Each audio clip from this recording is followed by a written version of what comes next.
꿈을 꾸었습니다. 꿈에서 제 아내와 아이가 죽었습니다.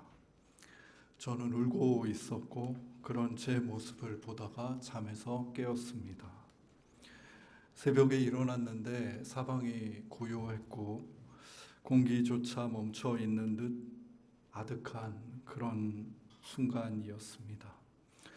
저는 이런 순간을 언젠가 제 아버지도 경험하셨구나 문득 깨달았는데, 제가 어린 시절 어느 아침 학교를 가려는데 아버지가 오늘은 특별히 조심해서 다녀라 라고 당부하셨기 때문입니다. 이상해서 왜요 아버지? 라고 물으니 꿈자리가 안 좋았다고 말씀하셨습니다. 가족이 죽는 꿈이 저에게만 나타나는 꿈이 아니라 제 아버지 혹은 또 다른 사람들에게도 나타나는 공통의 꿈이라는 것을 알 수 있는 지점입니다.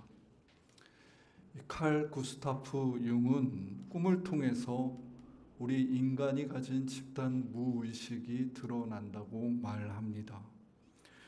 꿈이 그저 한 개인의 무의식을 반영한 것을 넘어서 우리 인류 전체가 가지고 있는 공통적으로 가진 그 무의식이 인간의 원형이 반영되는 장이 된다는 것입니다. 꿈에 나타나는 상징을 그저 사적인 작용으로 이해하지 않고 인간의 집단 무의식이 나타나는 공적인 자리, 근원이 드러나는 자리로 보는 시선이 무척 인상적이었습니다. 그의 이야기 안에서 꿈은 그저 개꿈 정도로 여겨지지 않았고 근원의 비밀이 드러나는 특별한 공간으로 여겨졌기 때문입니다. 저는 이런 꿈을 꾼 날은 융의 태도를 따라서 내게 지금 나타나고자 하는 근원의 비밀이 무엇일까 묻게 됩니다. 그리고 이 꿈에 대해서 하루 정도 생각하면서 이 꿈이 나라는 사람과 그리고 어쩌면 보다 넓게 인간의 존재 방식에 대한 진실을 담고 있다고 느꼈습니다. 저는 제 아이의 죽음과 무관할 수가 없는 사람입니다. 저는 제 아내의 죽음과도 무관할 수가 없는 사람입니다. 죽음 앞에서 눈물을 흘리는 이유는 가족을 잃은 상실감 때문이기도 하겠지만 보다 근원적으로 제 자신을 상실한 망연자실함이기도 했습니다. 이 꿈은 인간의 삶이 그저 홀로 존재할 수 없으며 관계 안에서 삶은 오묘하게 뒤섞여 있고 그렇게 구성되어 있고 연결되어 있다고 말해 주었습니다. 이것은 우리가 살아가는 이 당대의 문화와는 매우 다른 진실입니다. 이 시대는 세상의 중심이 나라고 말합니다. 인간은 자기를 스스로의 포로로 삼아서 끊임없이 하루하루 자기를 증명해내며 삶의 의미를 찾아가는 자기 도취의 문화 속에 살고 있습니다.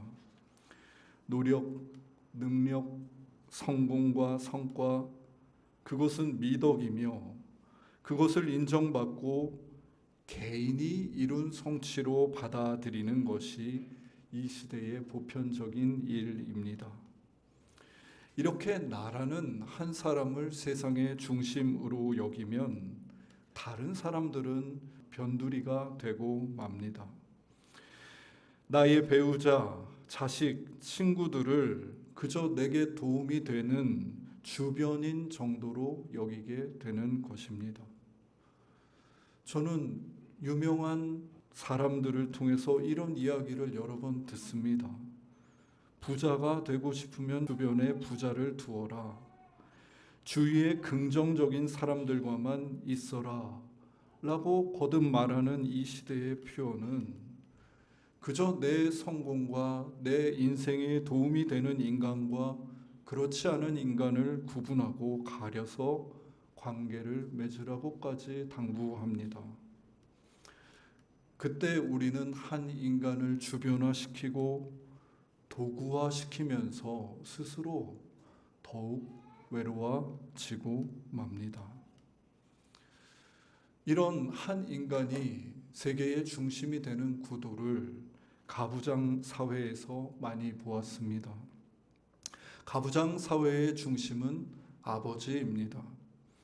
어머니는 아버지라는 중심을 돕거나 내조를 하는 것이 당연하게 여겨지고 자녀들도 아버지의 의존적인 존재로서 아버지의 다스림과 지배 아래에 살아가게 됩니다.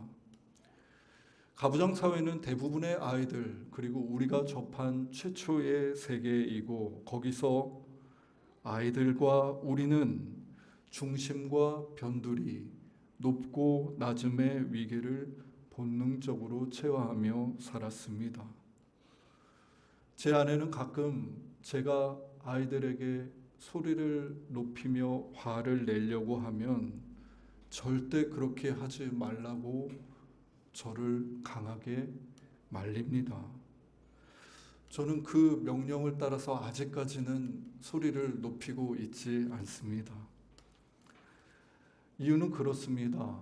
남자이고 아버지면서 나이가 많고 이 집안에서 가장 힘이 센 제가 소리를 지르는 순간 우리 집은 공기부터 가부장제 사회로 바뀌어버리고 아이들은 그런 분위기와 구조 안에서 무엇이 옳고 그른지 생각하거나 지금 내 감정과 마음이 어떤 상태인지 살펴볼 새도 없이 그저 억눌리고 말게 되기 때문입니다.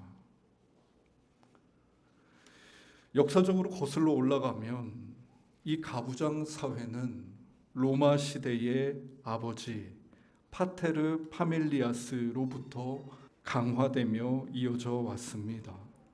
로마 시대의 아버지인 파테르라는 존재는 가정 내에서 군주적인 신분을 소유했습니다. 그는 모든 가족에게 무제한적이고 일평생 계속되는 권력을 행사했으며 다 성장한 자식들조차도 아버지의 힘 아래에 복종하며 살아야 했습니다.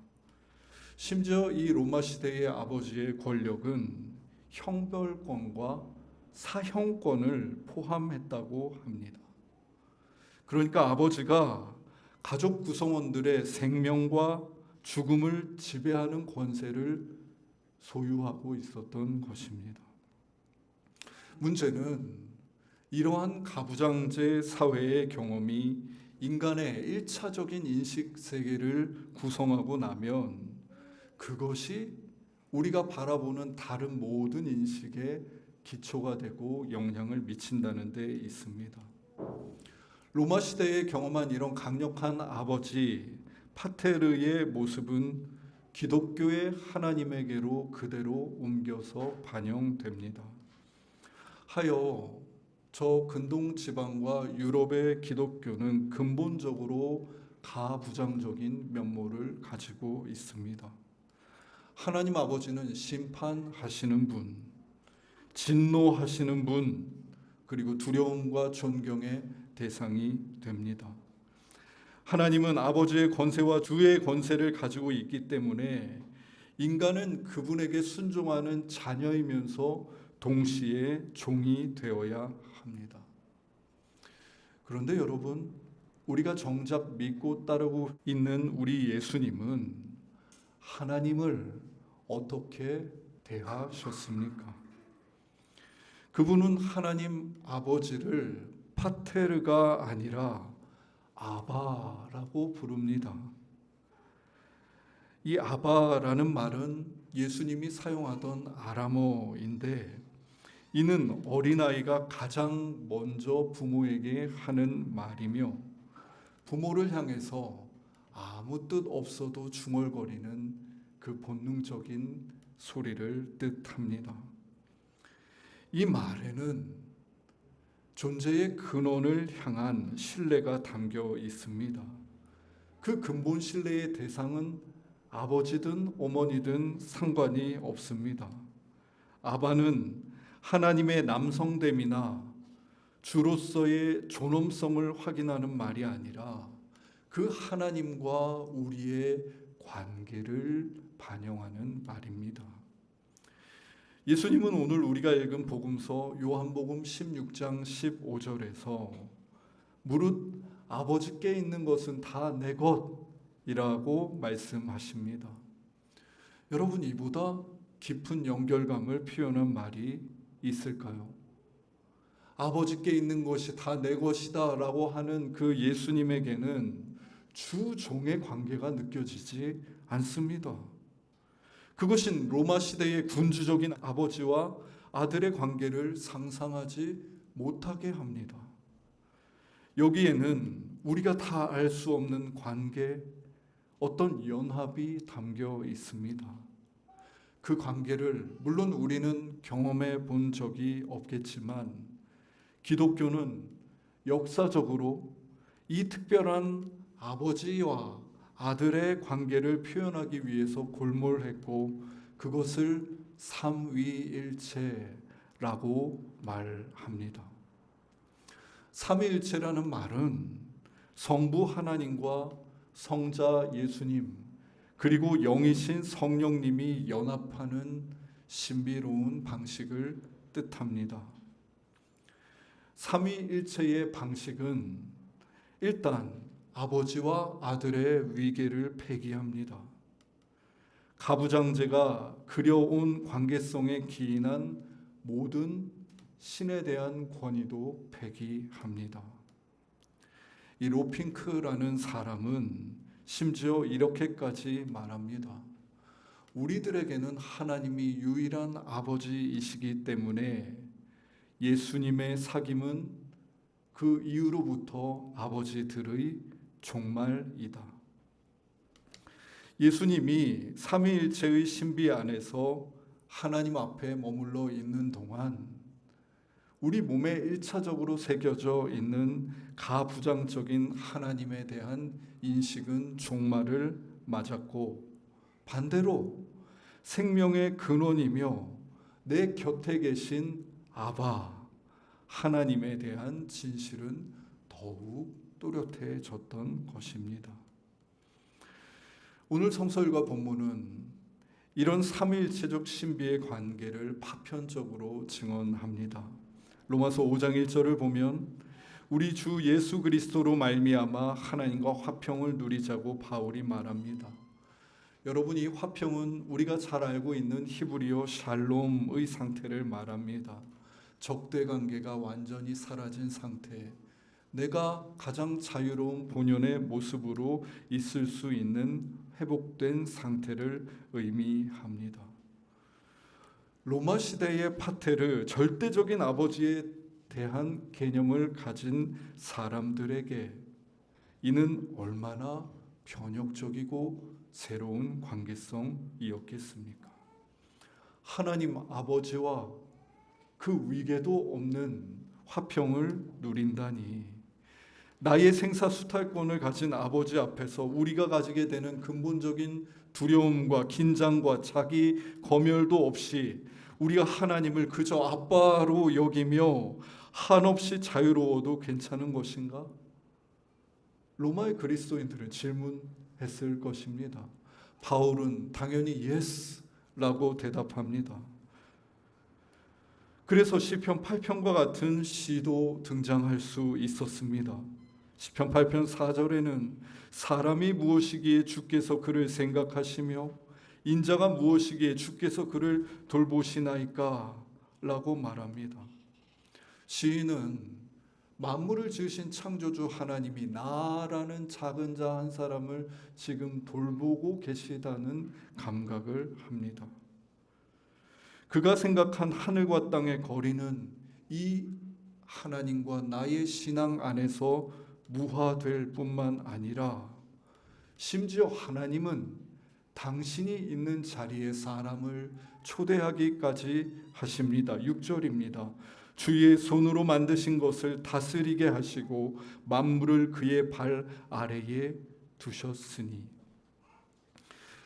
만드신 피조 세계를 다스리는 일, 그리고 만물을 그분의 발 아래 둔 그 자리는 다름 아닌 창조주 하나님의 자리입니다. 그런데 그 자신의 자리를 사람에게 내어주시며 다스리라 하시는 그 하나님에게 어떤 위계가 있단 말입니까? 이것이 하나님과 인간이 가지는 신비로움입니다. 우리가 신앙생활을 하면서 공부하게 되는 교리, 웨스트민스터 교리 문답의 1항은 이렇게 묻습니다. 사람의 제일 되는 목적은 무엇입니까? 답은 이렇게 쓰여 있습니다. 사람의 제일 되는 목적은 하나님을 영화롭게 하는 것과 영원토록 그를 즐거워하는 것입니다. 여러분, 이 첫 번째 교리, 첫 번째 질문은 우리가 가진 가부장적 입장으로 바라보면 아무리 바라봐도 답이 나오지 않는 질문입니다. 그 틀 안에서 보자면 하나님은 그저 인간의 영화롭게 함을 받으려고 안달이 난 높은 곳에 있는 신 정도로 보입니다. 하지만 삼위일체 하나님이시라면 그렇지 않습니다. 인간이 하나님을 알아차릴 수 있도록 그 거리가 무색하게 인간에게 가까이 계시며 인간의 아바가 되셔서 그분의 영광을 우리가 알아차리고 그 영광을 느껴서 돌려드릴 수 있도록 하는 자리로 그분이 우리의 인생과 삶을 인도하고 계신다는 말입니다. 그분은 우리를 삼위일체 이 신비로운 관계성 안으로 초대해 주시고 우리가 그 안에서 영원토록 그분을 즐거워하면서 사는 자리로 우리를 이끌어 주시는 것입니다. 이 신비로운 관계 안에서 우리의 착각, 우리가 가진 이전의 인식은 새로운 국면으로 이끌립니다.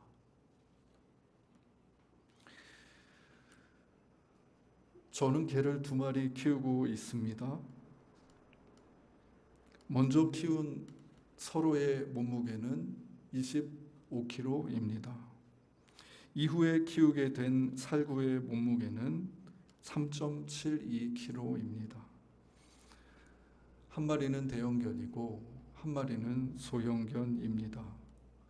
대형견만 키우며 살던 저는 살구가 저희 집에 왔을 때 살구를 첫 번째로 작은 개라고 인식했습니다. 발을 씻기는데 발이 정말로 가늘었고 몸이 한없이 가벼워서 아무 때나 훌쩍 들어서 안을 수 있었습니다. 그런데 이 살구와 제가 1년, 2년째 오랜 시간을 함께 보내면서 제 생각에 큰 변화가 찾아왔습니다. 살구가 결코 작지 않다는 것입니다. 한 생명이 가진 존재는 몸집의 크기와 무관하게 매우 거대하고 신비로운 것이었습니다. 제가 살구가 가진 생명력을 느끼게 되는 순간 개를 크기로 인식했던 제 1차적인 세계가 가차없이 무너졌고 혹은 개를 종으로 분류하는 그러한 개념화의 카테고리도 손쉽게 무너지고 말았습니다.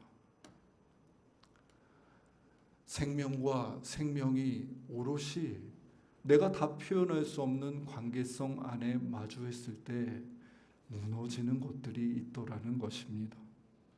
우리는 보통 나의 아버지에 대한 경험, 나의 권위자에 대한 경험, 나의 남자 어른에 대한 경험으로 하나님을 생각하고 마주합니다. 그것은 누군가에게는 최선일 수도 있고 누군가에게는 최악일 수도 있습니다. 그러나 최선이든 최악이든 그것은 무너져야 할 일차적인 세계입니다.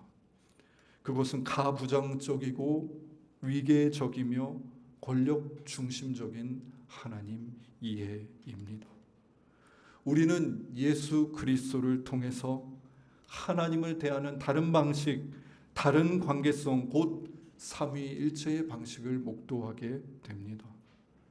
하나님이 제일이고 그 아들이 예수님이 두 번째이고 몸이 없는 성령님은 세 번째이다가 아니라 성부와 성자와 성령이 사랑의 공동체가 되어서 누가 높고 낮을 것도 없이 서로에게 공간을 내어주고 끊임없이 서로에게 침투하며 내주하고 서로의 개별적인 모습을 존중하면서도 서로 안에 하나의 본질로 존재하는 신비한 연합. 이 삼위일체는 우리가 끊임없이 초대받고 있는 관계성의 신비이며 우리 인생을 다해서 찾아볼 법한 밭의 감추인 보화가 아닐 수 없습니다. 그래서 삼위일체라는 말을 들었을 때 이것은 도무지 신학적인 사변이다. 그저 어려워서 더 이상 알 수 없다라고 말하기보다 삼위일체란 무엇인가? 우리가 궁극적으로 경험하게 될 저 예수님과 하나님이 누리셨던 저 관계의 본성은 무엇인가 질문을 품는 것은 우리의 신앙생활에 매우 중요할 수밖에 없습니다. 삼위일체라는 이 특별한 관계에 대해 상상하고 도무지 이해가 되지 않지만 알고 싶다는 마음으로 지내던 그 주간에 아내와 아이가 죽는 꿈을 꾸었던 것입니다.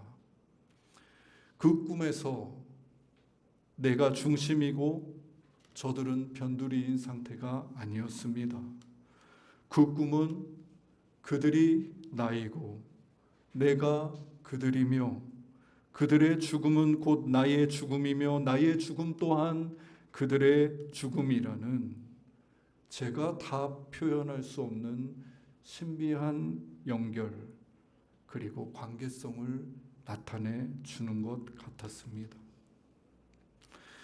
저는 삼위일체라는 성부, 성자, 성령의 이 특별한 관계성이 우리 가정에 나타나기를 원하신다라는 마음을 가지게 되었습니다. 그것은 중심인 나 자신에게 모든 관심을 쏟고 나를 위해서 다른 가족들이 존재하거나 희생해 주기를 바라는 그 마음을 버리고 그들을 중심으로 여기며 돌아보는 일에서부터 시작될 것입니다. 저는 삼위일체라는 저 특별한 관계성이 그저 신학 교과서가 아니라 우리 공동체 안에도 나타나기를 원하신다는 마음을 가지게 되었습니다. 그것은 목사나 교역자, 몇 명의 신앙 좋은 사람이 교회의 중심이 아니라 우리 모두가 내 모습, 내 처지, 내 상황 그대로 이 교회의 중심이며 존귀한 그리스도의 몸이라는 것을 인식하고 서로를 대하는 일로부터 시작되는 것일 것입니다.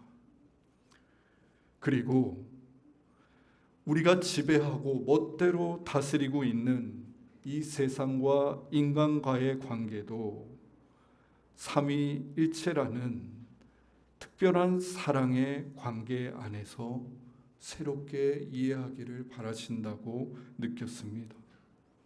그것은 우리가 살아가는 이 땅의 터전 지구가 어떤 비명을 지르든지 오늘 내 삶의 안위만 괜찮다면 하는 안일함을 벗어나 이 지구의 신음을 듣고 발을 동동 거리는 일로부터 시작될 것입니다. 하나님이 사랑하시는 숲가족 여러분, 하나님께서 초대하고 계시는 이 신비로운 관계를 받아들여보지 않으시겠습니까? 중심과 변두리, 높고 낮은 위계가 아니라 다른 우리가 한 하나님 안에서 그분을 즐거워하며 살아가게 하는 이 신비로운 삼위일체로의 초대에 응해 보지 않으시겠습니까? 삼위일체란 무엇인가? 라는 질문과 그에 대한 우리의 경험과 이야기들이 켜켜이 쌓이고, 그렇게 이 특별한 관계성이 개념이 아니라 우리 안에 살아있는 성령의 역사며 허락하신 관계성임을 깨닫는 자리까지 하나님이 우리와 우리 교회와 이 땅의 모든 그리스도의 몸들을 이끌어 주시기를 바랍니다. 기도하겠습니다. 하나님, 내 삶의 중심은 나의 모든 관심은 나의 삶, 거기에 천착되어 살아왔습니다. 중심에서 바라보는 모든 사람들을 주변으로 여기며 때로는 도구와 수단으로 여기며 살기도 했습니다.